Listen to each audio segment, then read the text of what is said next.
Hi, Binary Viking here, and welcome back to another C# tutorial.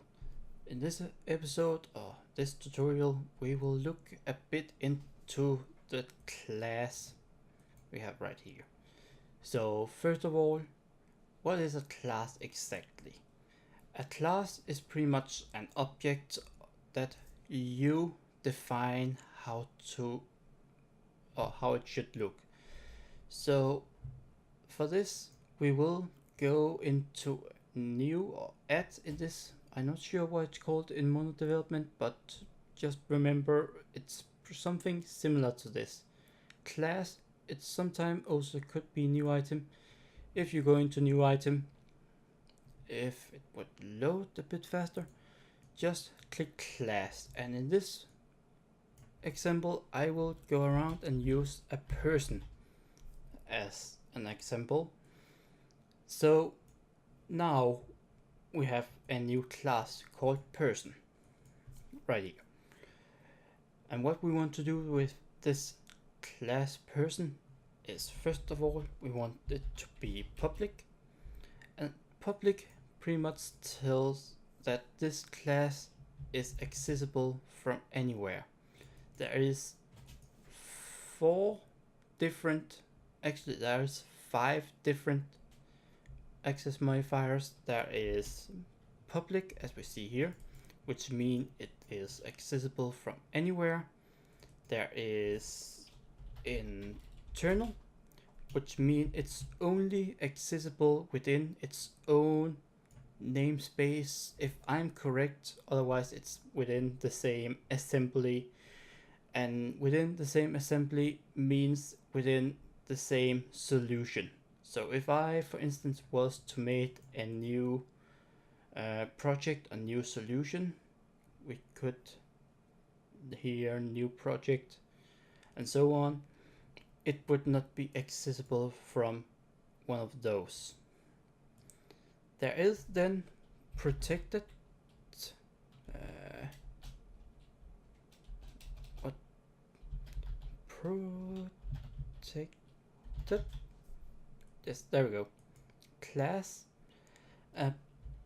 Yes, and a protect class means it's only accessible from from a class or an object that inherits from this one.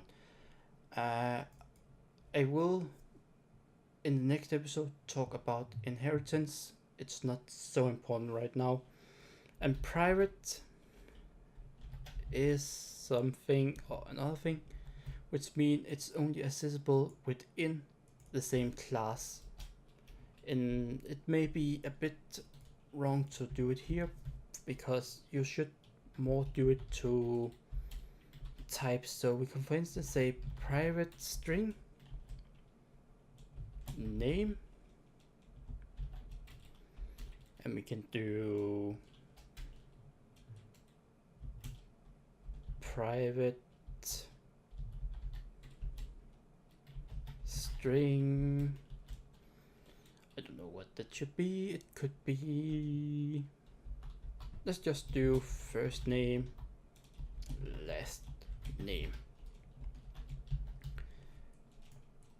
So now if I was to make a new person in here, we can say person. We can see our new class person here actually shows up when we type it in.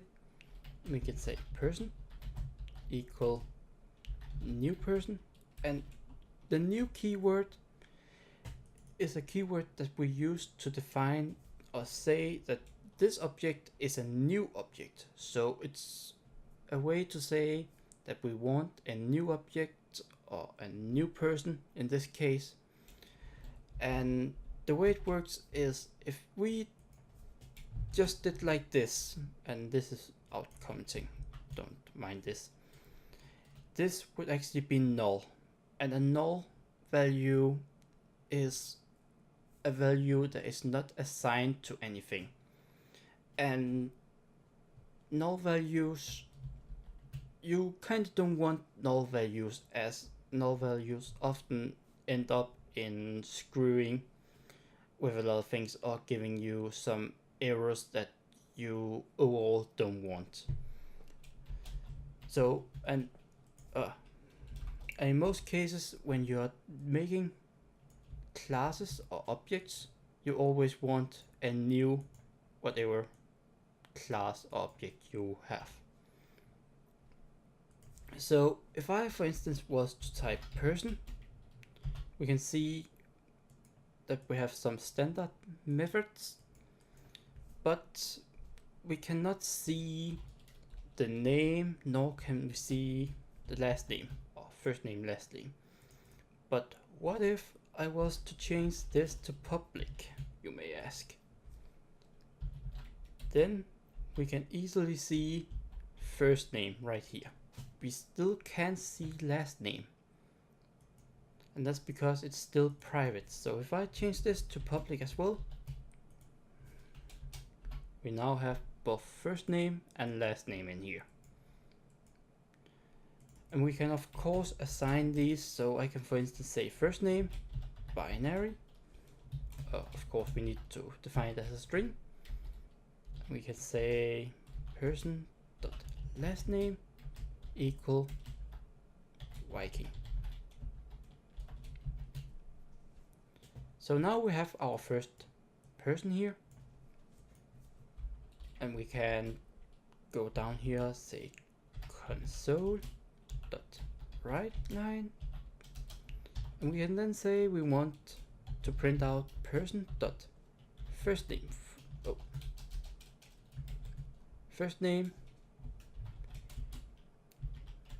console dot read key. We will then see it should pop up with binary exactly. We can also of course do something like this and say we also want to print out person dot last name like this. Then it will pop up binary Viking in the console. So now what if we were or want to make a new person or another person? We could then go down here and simply say up person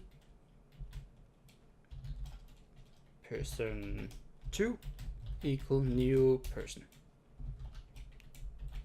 We now have a new person again, person 2, and we can then assign new names to it. But now you may ask, do I really need to, every time I make a new person, define the names or write 2 lines more? And no, luckily you don't need that. And you don't actually even need to do this either. So what you want to do instead, which is the most smart thing to do if you ask me, is to go inside your class. You can, actually I didn't put public. So you don't actually need public in front of the class.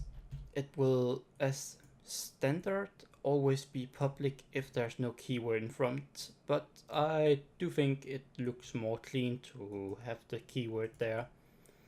But that is entirely up to you how you want to do it. If there's no keyword in front of the variables inside the class, or fields as it's called, you can see it's not accessible inside program anymore.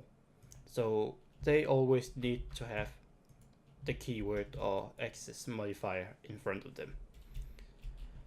So now, as I was saying before, if we want to assign names to a person and do not want to write code every time, we can simply inside the person make a constructor, as it's called.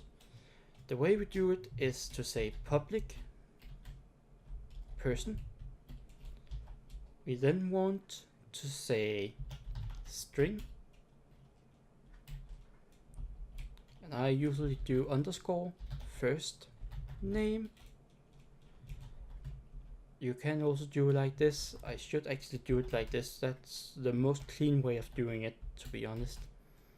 And last name. And we can then make the body. And you may notice that this looks different from a, let's say, a normal method. And that's because this is not actually a method, it's a constructor. And a constructor is a method, sort of, that is called right at the time when the object person is made. And we also got a little error in here now. And that's because if we go into here, we can see the person class now wants first name, a string first name, and a string last name. So the way we do it is simply we put this up here. Oops. There we go. And this, I'm lazy, so I'm just gonna copy and paste it. There. And we can now see every error is now gone. And it pretty much works the same way as it would with parameters. We send parameters in here and we can now work with them inside the constructor. So what we want to do is say first name equal first name and last name equal last name. So now instead of doing the long or the 2x lines down here, we can actually see it will be assigned binary Viking. And that's all done inside the constructor here. We can also avoid doing this entirely, as we can see here, or as we do here, by simply making a method, for instance, in here. We can say public string, because we want a string to be returned, and we can say get name. Actually, we can say get full name, just for the sake of it. And we want to return first name plus space plus last name. So now it will return this string here containing of the first name and the last name. And instead of using this here, we can simply just say person dot get full name. And of course we also need the parentheses because this is a method. And if we go and compile it, we can see again it prints out binary Viking. The way it works is we here at the first code, I can actually just make a breakpoint. I keep forgetting that. Actually I can't because that screws my recording over. Sorry. So the way it works is it starts here. It says we want a new person, and when we make a new object, new person, it will call the constructor to construct the object. It will then have the two parameters, as we see here, binary and Viking. The first parameter is set to first name, or first name is equal first name, and last name with the big L and the big N is equal last name, all small or lowercase. We down here then have a method which is called inside the right line, which is called, and this will return a string with the name.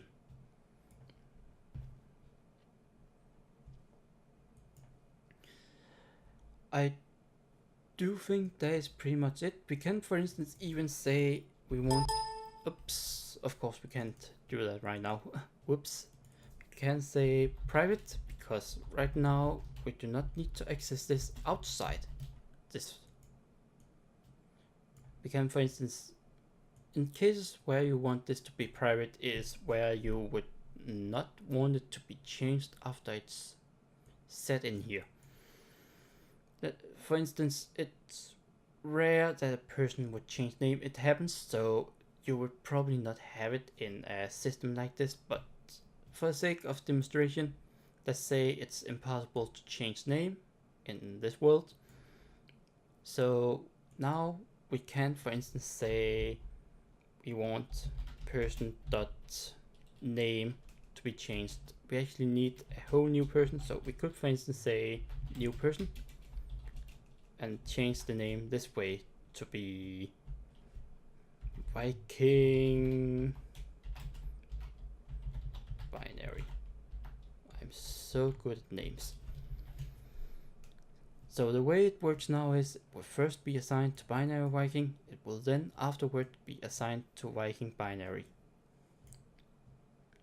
You can at any time make a new object or assign an object that is already created to a new object. We can even, if we want to, god damn it, if we want to comment this out, and double slash is to comment out, and the way comment work is the program will completely ignore whatever is commented. Now we can see it just Viking binary. We have the new god damn it, stop that. We have the person here, which is at this moment here null.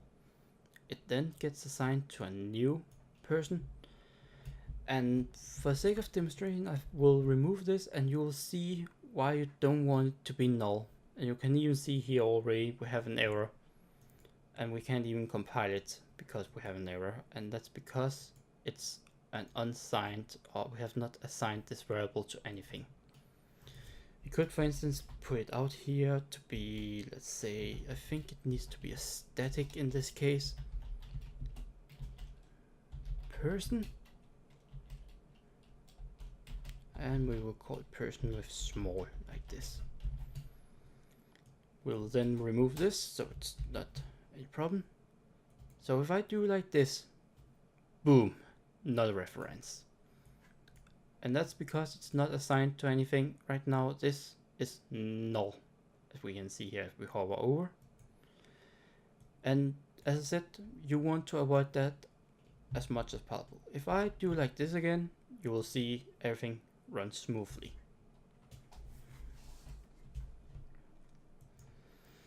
That's pretty much it for this tutorial.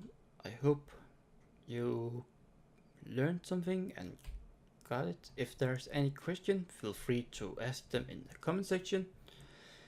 What you possibly want to do right now is play around a bit, make a new class, for instance, call it pets or cat or whatever.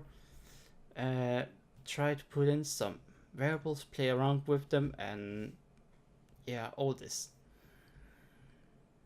You can also try to even go further and make something with BMI. I will probably try to do that in the next episode and show you how to implement other types than just strings, but for the sake of it I kept it to one type at the time for the sake of simplicity.